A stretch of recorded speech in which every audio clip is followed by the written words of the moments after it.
Hi, കിച്ചീസ് കിച്ചണിലേക്ക് എല്ലാവർക്കും സ്വാഗതം. നമുക്ക് ചൗചൗ വെച്ച് വറുത്തരച്ച സാമ്പാർ ഉണ്ടാക്കാം. ഒരു കുക്കർ എടുത്ത് ഇതേ വലുപ്പത്തിന് അരിയണം. ഞാൻ ഈ കാണിച്ച പോലെ ഇതേ വലുപ്പത്തിന് ഒരു ബൗൾ ചൗചൗ, 2 തക്കാളി എടുത്തിട്ടുണ്ട് ഞാൻ. അതും ചെറുതായിട്ട് അരിഞ്ഞ് കുറച്ച് പരിപ്പ് കഴുകി വൃത്തിയാക്കി അതിലേക്ക് ആഡ് ചെയ്യാണ്. നീളത്തിന് അരിഞ്ഞു വെച്ച പച്ചമുളക് എന്നിവയും ഇട്ട് ഈ കാണുന്ന ഗ്ലാസ്സിന് 2 ഗ്ലാസ് വെള്ളം ചേർക്കണം. വെള്ളവും ചേർത്ത് ആവശ്യത്തിന് ഉപ്പും ഇട്ട് അടച്ചു വെച്ച് ഒരു 4 വിസിൽ വരുന്നവരെ വേവിക്കാം. പരിപ്പിൻ്റെ വേവനുസരിച്ച് വിസിൽ കൂട്ടുകയോ കുറയ്ക്കുകയോ ചെയ്യാം. ഇനി ഒരു പാൻ അടുപ്പത്ത് വെച്ച് അതിലേക്ക് ഒരു ബൗൾ തേങ്ങ ആഡ് ചെയ്ത്, ഈ തേങ്ങ നന്നായി മൂത്ത് വരണമെന്നൊന്നുമില്ല, ചെറുതായി ഒന്ന് മൂത്താൽ മതി. ചെറുതായി ഒന്ന് മൂത്തതിന് ശേഷം കുറച്ച് കറി ലീഫ് അതിലേക്ക് ആഡ് ചെയ്യാം. കറി ലീഫ് ഇട്ട് 1 ടീസ്പൂൺ മഞ്ഞൾപ്പൊടി, 1.5 ടേബിൾ സ്പൂൺ മുളക് പൊടി, 1.5 ടേബിൾ സ്പൂൺ വലിയ ടേബിൾ സ്പൂൺ മല്ലിപ്പൊടി എന്നിവയും ആഡ് ചെയ്ത് ഈ ഇട്ട പൊടികൾ നന്നായി മൂത്ത് വരുന്നവരെ ഒന്ന് വറക്കുക. നന്നായി ഒന്ന് വറുത്തതിന് ശേഷം ഇതിലേക്ക് വറുത്ത് വെച്ചിരിക്കുന്ന 1/4 ടീസ്പൂൺ ഉലുവപ്പൊടിയും കുറച്ച് കായപ്പൊടി ഇട്ട് വീണ്ടും ഒന്ന് വറുക്കുക.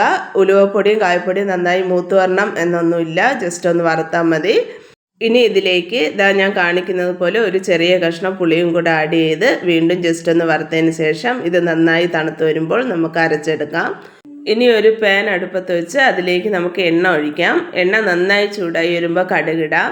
കടുക് നന്നായി പൊട്ടി വരുമ്പോൾ ഒരു ചെറിയൊരു സവാളയുടെ പകുതി ഞാൻ എടുത്തിട്ടുണ്ട്, അത് അതിലേക്ക് ആഡ് ചെയ്ത് ഈ സവാള നല്ല മൂത്ത് വരുന്ന രീതിയിൽ നല്ലതുപോലെ വഴറ്റുക.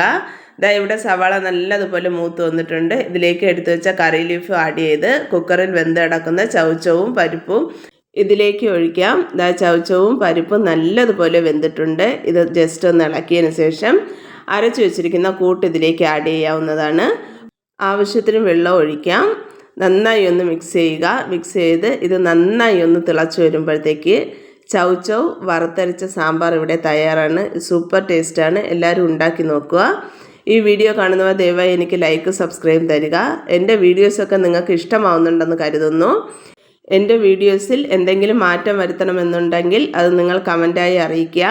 എന്നെ ഇതുവരെ സപ്പോർട്ട് ചെയ്ത എല്ലാവർക്കും നന്ദി. ഇനി ഈ സപ്പോർട്ട് മുന്നോട്ടുണ്ടാകും എന്ന പ്രതീക്ഷയോടെ വീഡിയോ നിർത്തുന്നു. Thank you.